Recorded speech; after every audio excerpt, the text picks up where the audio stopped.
মই বিহপুৰীয়া বিধানসভা সমষ্টিত 10 বছৰ একেলেঠাৰিয়ে বিধায়ক আছিলোঁ। আমাৰ ইয়াত শ্ৰীমন্ত শংকৰদেৱ সংঘৰ যিসকল শিষ আছে বা শ্ৰীমন্ত শংকৰদেৱ সংঘৰ যিসকল অনুৰাগী আছে তেখেতসকলৰ লগতো মই বিধায়ক থকাৰ সুবাদত এটা অতি আন্তৰিক সম্বন্ধ মোৰ আছিলে। আৰু সেই সময়ত আৰু আজিও যিসকলে আমাৰ বিহপুৰীয়া সমষ্টিত শ্ৰীমন্ত শংকৰদেৱ সংঘক নেতৃত্ব লৈ আছে তাৰে কিছু সংখ্যক সন্মানিত ব্যক্তিক লগত আজি এক অনানুষ্ঠানিক আন্তৰংগ আলাপত মিলিত হওঁ।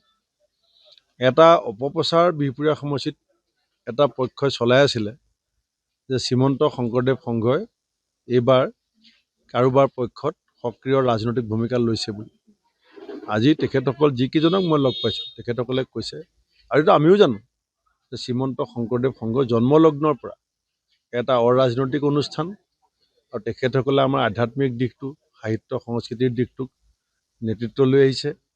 আৰু তেখেতসকলে ভৱিষ্যতৰ দিনতো শ্ৰীমন্ত শংকৰদেৱ সংঘৰ যিটো লক্ষ্য উদ্দেশ্য গুৰুজনাৰ সৃষ্টি কৃষ্টি সংস্কৃতিক নতুন প্ৰজন্মৰ মাজত উজ্জীৱিত কৰি ৰাখিবৰ কাৰণে কাম কৰি আহিছে।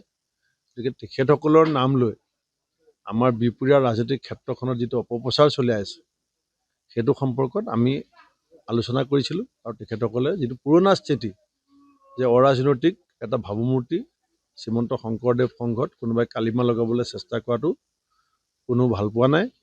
আৰু তেখেতসকলে যিটো আধ্যাত্মিক সাংস্কৃতিক বা সাহিত্যিক সামাজিক দিশ সেইটোত তেখেতসকলে সদায় কাম কৰি আহিছে আৰু কাম কৰি যাব। সেই ধৰণৰ চিন্তা চৰ্চাৰে সংঘই কথাখিনি আমাক জনাইছে।